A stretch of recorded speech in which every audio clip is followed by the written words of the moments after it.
Scratch My Back, Otis Redding. That took me back a few years. I don't know if you're familiar. Again, you are watching and listening to a special program of Just Chillin'. My name is Jim Joyner, your urban navigator and host. For this program, we're talking to Dr. Nikki Babbitt, who is author of a book due to come out in late April, early May, entitled Adolescent Drug and Alcohol Abuse: How to Spot It, How to Stop It, and How to Get Help for Your Family. All the parents out there, you got to listen up, you got to tune in. We're talking about some valuable things. One of the nice parts about the break is we get to touch base and find out what's going on, what's happening, not happening in terms of the question. So I was handed some notes that some folks here behind the scenes wanted to know, and I'm going to ask that. As much as we talk, Nikki, about kids who use, there are still those who don't use or don't use regularly. They may have experimented. Not using, just hanging out with the kids that are using. Any reaction to that? Any pros, cons? Mm-hmm. Well, I think a nice way to decide that you don't want to use is to designate yourself as the driver, the designated driver. I have found from working with kids who realize that they don't want to develop a problem, but they also don't want to be a social outcast, is that they say, oh no, I'm not using, so I can be the driver. And it's almost become a socially acceptable group and very handy for kids. I mentioned this before the break. Normative behavior, when we look at the statistics, if you haven't used by the time you're senior, if you haven't used at least that one time, some form of tobacco, alcohol, or other drug, you're in the minority today in America, right? Because well over half have used. If I'm not using, and this is one of the other questions, and you've worked years with kids, is it still cool?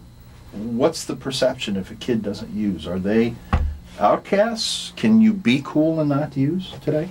I think there's a lot of pressure on kids to join in, so it does take a certain amount of courage to be independent. And I have a lot of empathy for the kids who are trying not to get involved. On the other hand, not everyone is going to be successful at that, and they themselves might be dependent.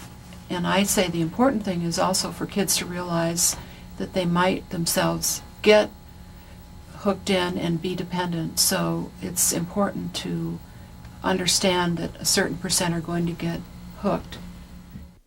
Okay, I'm involved in a parent self-help group. I've contacted a counselor, or before that, let me ask, what should I be looking for in terms of professional help? Anybody that treats adolescents is okay to go to, or should I be looking at some specific kind of background or credentials? Yes, I think you definitely want to look for people that have worked with drug and alcohol addiction. And sadly, people that you might usually think of, let's say your pediatrician or a therapist that someone might recommend, they may not have had this kind of training. The best way to discover who would be helpful would be to ask other parents in terms of who have they gone to. In some of those organizations like Al-Anon, yes, or Families Anonymous meeting. Anonymous. Or in Cleveland, we have the advantage of the Cuyahoga County Drug and Alcohol Board, and they could call that number. I think you're familiar with that number. Right, they could call 348-4830, or they could call First Call for Help, which is 436-2000, and find out some of the opportunities, some of the agencies that offer that. And there are,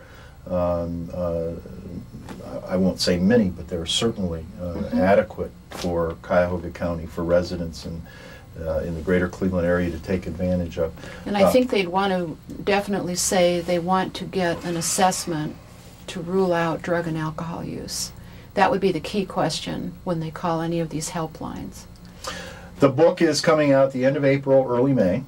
It is published by O'Reilly Incorporated. Where are parents, where can folks pick this up when it's out? Well, actually, it's going to be a mass market book, so it will be available at Borders, any of the bookstores. I've had the privilege of looking at some of the early information about this book. It can be a very valuable resource for parents, for adolescents. I'm trying to read a note that's on the window besides doing this, folks. This is hard when you're trying to read.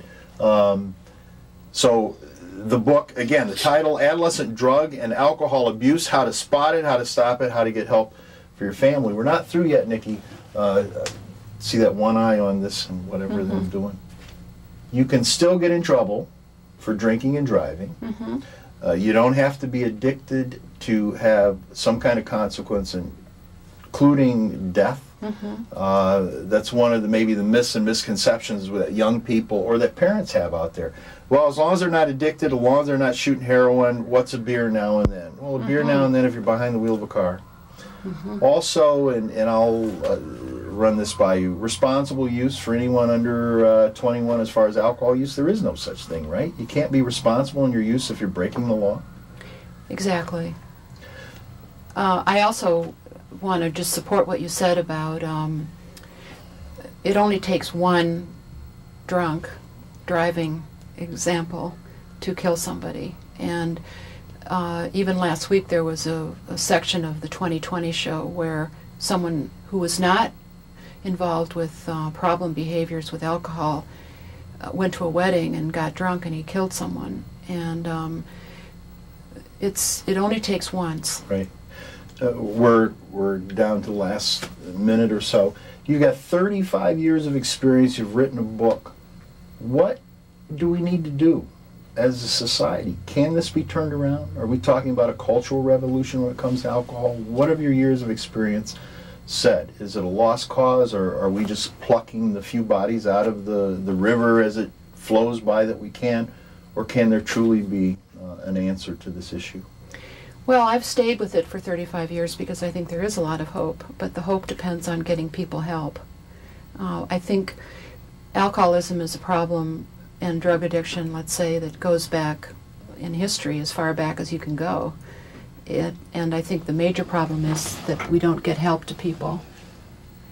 And I guess one of the things that I react to in hearing those words is that it doesn't have to happen as far as we head in the future. As a matter of fact, it may take away from our future. It may be part of our recorded history, but man, it doesn't have to be part of our future history. Dr. Nikki Babbitt, author of Adolescent Drug and Alcohol Abuse, How to Spot It, How to Stop It, How to Get Help for Your Family. It'll be in your bookstores the end of April, early May. Thank you very much for being here with the program. One last thought that I want to share with our listeners and our viewers is this, that our drug problem in this country is not a youth problem. Certainly youth are experiencing problems as a result of it.